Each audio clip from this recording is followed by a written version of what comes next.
2, 3. So rule of thumb states, at least in writing anyway, that put pen to paper, start brainstorming. Next thing you know, you got yourself some pretty good ideas. So with that said, this is my progression. This is me getting back to being in shape, and looking forward to some comments and some suggestions, and more so looking forward to being back in shape.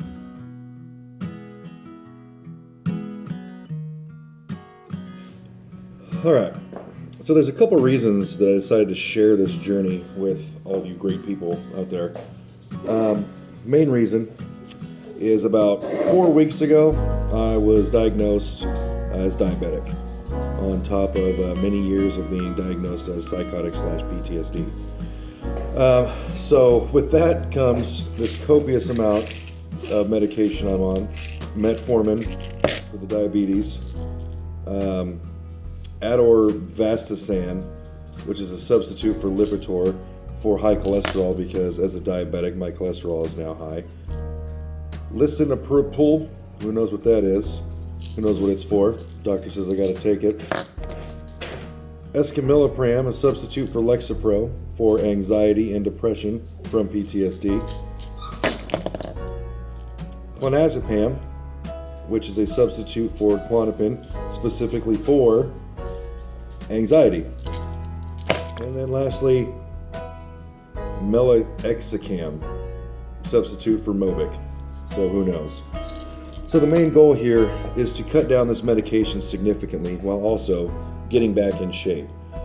So I was in the Marine Corps for 5 years, so I do know a little bit about being in shape and trying to maintain it. But with my current diet situation and having diabetes, some of those things that I used to do are going to have to change. Now the good news is, the clonazepam that I showed you, I've pretty much been off for almost a year now, and only take it whenever I feel like I need to.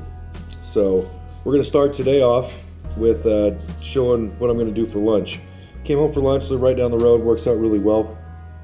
The good news about this particular diet is that I get to have meat and lots of it. So these are some Nolan Ryan Kroger brand USDA choice 4-ounce steaks. I do plan on getting a scale in the future, but right now I don't have one, so I'm just going to go off what the package says. So we're just going to salt and pepper them. We're going to throw them on the George Foreman, and then that should be it. So, as I stated, I was in the military from 2001 to 2006. 4 years ago, I was 187 pounds after being out of the military, and for already 4 years at that point. After my diagnosis, which, to go ahead and be clear, was drug-induced, not necessarily from my time overseas, but I had a connection with it. He actually tried to diagnose me as psychotic, but maybe they're onto something. So trying to get back down to that, I think is going to be a little bit unrealistic. I put on some shape, I put on some muscle due to, some testosterone boosters and things of that nature because of all the medication. I've had quite a severe trauma to my body. Again, I've put on over 100 pounds over the span of 2010, 2015. So just going to show you here real quick. We got the Foreman already set up. A nice quick way to do some lunch. Got the steak, salt and pepper. We're going to throw them on there. You're going to sear them just like you would if you're out there on the barbecue grill. It was a little cold today. It's down here in Texas, so I'm sure that for my brothers up there in the north, you probably think it's a little silly, but still not necessarily enough time to go ahead and fire up the grill. So again, like I said, we're going to put them on the Foreman. You can get them seared like that by themselves if you want. You can go ahead and close the top. Again, the way it works really well. So that's about 8 ounces of meat. Just nice, like hearty red meat, good in protein. And that's what we're going to do for lunch today. I got my trainer session today, Aaron Smith at 24 Hour Fitness. The guy's a really big fan of kicking my ass. So we'll check back in with you guys a little later. All right, guys, welcome back to the journey, starring yours truly, the one and only BJ Cox. At least I hope I'm the only person that had parents mean enough to name somebody that. This is the second half of this episode 1. We are headed to the gym, working out with Aaron Smith, who I mentioned a little earlier. I took some pump fuel, which currently is my favorite pre-workout of choice. I've already got my skin tingling. It's low in caffeine, which is what I really like. I don't do too well with caffeine with, some of those medical conditions I was talking to you guys about earlier. So that seems to be the best pre-workout I have. I am doing something a little different than normal here today. I am taking a protein shake before I go.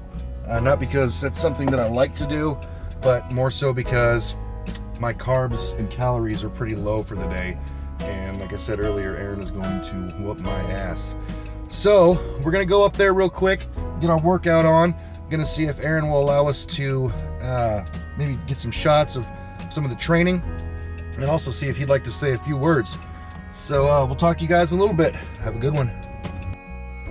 All right, guys, welcome back to this conclusion of episode 1 of the journey. We just got back from the gym, worked out with Aaron. Unfortunately, I did not have the battery to record with Aaron or to get any of my training sessions recorded today. The good news is I was able to talk to the management and to Aaron about doing some videoing at 24, and they were completely on board. So we're concluding today with post-workout protein shake with some skim milk. Water works really well too. Use the skim milk to get the protein and some of the good calories and calcium that's in it. We're using a GNC amplified. It's a good product. Pretty much a exact replica of GNC's version of Gold Standard. A little bit cheaper, so I go with that. So get ready to tune back in tomorrow. We're going to start with some breakfast, and we'll go from there. All right, guys, if you like this, like it, thumbs up it, subscribe. We'll talk to you soon.